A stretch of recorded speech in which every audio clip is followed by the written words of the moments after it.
નમસ્કાર મિત્રો, ચારે કોર મેઘરાજા કડાકા ભડાકા સાથે ધબધબાટી બોલાવી રહ્યા છે ત્યારે આગામી 12 કલાક દરમિયાન વરસાદનું હાઈ એલર્ટ એટલે કે રેડ એલર્ટ જાહેર કરાયું છે. હવે ધોધમાર વરસાદ તૂટી પડશે. મિત્રો, આગામી 12 કલાક દરમિયાન કયા વિસ્તારોમાં ભારેથી ભારે વરસાદની મોટી આગાહી કરાઈ છે તેની વાત કરીશું. મિત્રો, હવામાન વિભાગની આગાહી વચ્ચે વિડીયોમાં તમે વડોદરા જિલ્લાના કરજણના દ્રશ્યો જોઈ રહ્યા છો, જ્યાં મેઘરાજા સુપડા ધારે બેટિંગ કરી રહ્યા છે. તો દાહોદ જિલ્લાને મેઘરાજાએ ધોઈ નાખ્યું છે.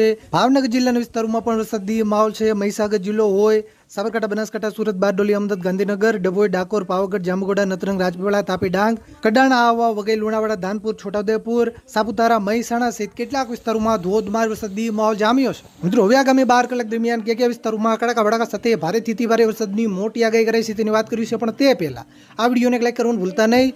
આવી જ રીતે આખું ચોમાસું વરસાદના સમાચાર સુધી પહેલા જોવા માટે આપણી આ ચેનલને ખાસ સબસ્ક્રાઇબ કરવાનું પણ ભૂલતા નહીં. મિત્રો, ખાસ સાંભળજો. મિત્રો, પહેલા આપણે ઉત્તર ગુજરાતના વિસ્તારોથી શરૂઆત કરીએ, કારણ કે ઉત્તર ગુજરાતમાં વરસાદનું રેડ એલર્ટ જાહેર કરાયું છે.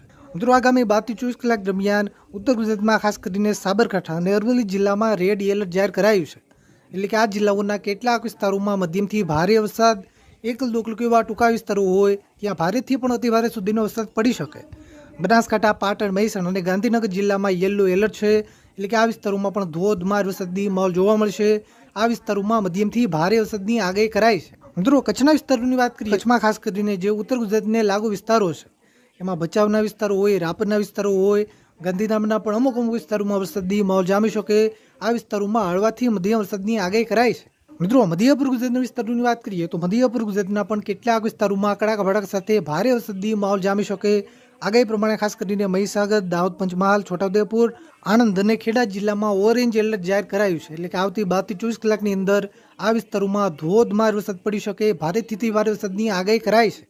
અમદાવાદ જિલ્લામાં મધ્યમથી ભારે વરસાદની આગાહી છે. મિત્રો, સૌરાષ્ટ્રના વિસ્તારોની વાત કરીએ તો સૌરાષ્ટ્રમાં ખાસ કરીને મોરબી, સુરેન્દ્રનગર, રાજકોટ, જુનાગઢ, અમરેલી, બોટાદ, ભાવનગર અને ગીર સોમનાથ જિલ્લાના વિસ્તારોમાં યલો એલર્ટ જાહેર કરાયું છે.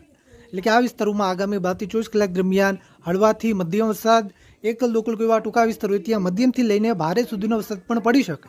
દેવભૂમિ, દ્વારકા, જામનગર અને પોરબંદર જિલ્લાના વિસ્તારોમાં હળવા વરસાદની આગાહી કરાઈ છે. એકલ દોકલ એવા ટૂંકા વિસ્તારો હોય ત્યાં હળવાથી મધ્યમ સુધીનો વરસાદ પણ પડી શકે. તો મિત્રો, આ આજના વરસાદના મોટા સમાચાર. મિત્રો, તમારા વિસ્તારમાં વરસાદ છે કે નહીં, તમારા વિસ્તારનું નામ લખી નીચે કોમેન્ટ કરવાનું ભૂલતા નહીં. આ વિડીયોને તમારા બધા જ ગ્રુપમાં શેર કરજો, જેથી બધા ખેડૂત મિત્રો સુધી માહિતી પહોંચે. વિડીયોને લાઈક કરવાનું ભૂલતા નહીં. આપણી આ ચેનલને ખાસ સબસ્ક્રાઇબ કરવાનું પણ ભૂલતા